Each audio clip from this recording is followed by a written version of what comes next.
안녕하십니까. 여러분의 취업과 이직, 커리어를 위해 영상을 찍고 있는 커리어의 곰돌이 아저씨입니다. 오늘은 몸 쓰는 일에 대한 비전을 말씀드리려고 하는데요. 최근에 기사 중에 노가다? 그게 아니고 이게 진짜 전문 기술이다. 이런 식의 기사들이 꽤나 많이 나오고 있어요. 몸 쓰는 일이 최근에 각광을 받는 이유는 일단은 몸 쓰는 일이 산업에서 필수적이기 때문입니다. 대부분의 산업군들은 노동력을 이용하지 않는 거를 목표로 하고 있어요. 왜냐하면 노동력은 관리하기가 굉장히 까다롭습니다. 조별 과제를 생각하시면 돼요. 회사는 거르고 거른 사람들을 뽑은 집단임에도 불구하고 조별 과제 같은 일들이 상당히 자주 일어나거든요. 로봇은 그럴 일이 별로 없죠. 그런데 그럼에도 불구하고 몸 쓰는 일들이 왜 남아있냐. 사실 이런 상상 해보신 적 있으실 거예요. 로봇을 가지고 모든 업무를 대체한다. 이런 공장 아직까지 전 세계에서 딱 한 군데 있어요. 환학이라는 로봇 제조 회사인데 그 회사는 로봇을 만드는 회사예요. 그러다 보니까 본인들이 로봇에 대한 이해가 엄청나게 뛰어나고 더 중요한 건 로봇을 원가로 받을 수 있잖아요. 수리도 자기들이 직접 할 수 있고 그러다 보니까 얘네는 로봇이 로봇을 만드는 공장을 지을 수가 있어요. 이 회사를 제외하고는 몸 쓰는 일은 무조건 남아있을 수밖에 없습니다. 예를 들면 로봇이 고장난다 그러면 그걸 로봇으로 고칠 수 있습니까? 그건 안 된단 말이에요. 사람 손이 반드시 필요합니다. 그리고 뭔가 전문적인 기술이 필요하다? 대체되기가 굉장히 어렵습니다. 예를 들면 미묘한 감각을 필요로 하는 도색이라든지 목공이라든지 이게 로봇으로 만들려면 만들 수는 있는데 센서가 가격이 엄청나게 비싸져요. 인간 수준의 센싱을 하려면. 그리고 정밀한 센서를 쓸수록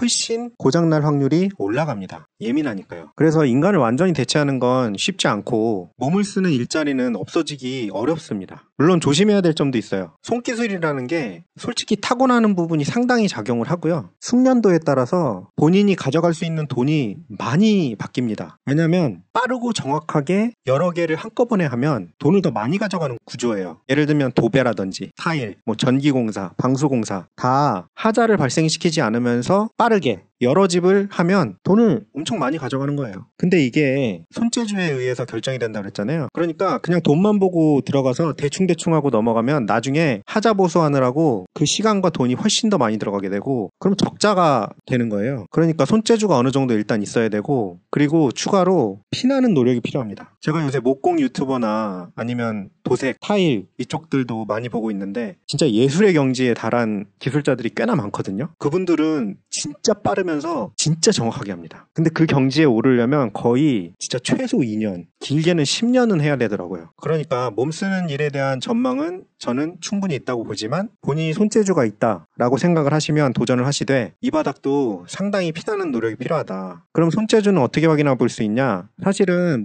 목공, 타일, 수전 등은 한번 해보실 수 있어요. 집이나 친구 집에서 고장났을 때 본인이 한번 해보시고 전기공사는 하지 마시고요. 되게 위험합니다. 전 다 해봤지만 되게 위험하니까 그건 하지 마시고 타일 이런 건 한번 해보세요. 그래서 내가 나 좀 하는데? 하면 학원을 끊고 배우시는 것도 괜찮은 생각입니다. 그런데 조심해야 될 점은 이게 도제식 교육이 굉장히 많은데 잘못 사람을 선택을 하면 실컷 일만 하고 돈은 못 버는 경우가 꽤나 많거든요. 그래서 요새는 젊은 분들은 학원에서 배우고 연습 조금 한 다음에 본인이 먼저 독립을 해버리는 케이스도 꽤나 많은 걸로 알고 있어요. 근데 그거는 사실은 사업의 단계로 들어가는 거기 때문에 본인이 진짜 확실하게 실력이 된다. 하자가 더 이상 발생하지 않을 거다라는 확신을 가지게 됐을 때 창업을 하시는 게 맞고요. 도제식으로 들어가서 배우시려면 사전에 명확하게 그 사람에 대해서 알고 가시고 제일 좋은 건 계약을 먼저 하고 들어가는 게 좋은데 아마 이 바닥이 그렇게까지는 해주지 않을 거니까 그 사람의 인품에 대해서 소문을 좀 많이 들어보세요. 그 다음에 괜찮은 분이다 라고 하면 그분 밑에 들어가서 배우고 그 다음에 독립을 하시는 게 방법이 아닐까 생각이 됩니다. 오늘은 몸 쓰는 직업에 대해서 한번 말씀을 드려봤고요. 도움이 되셨다면 구독과 좋아요, 알람 설정 부탁드립니다. 감사합니다.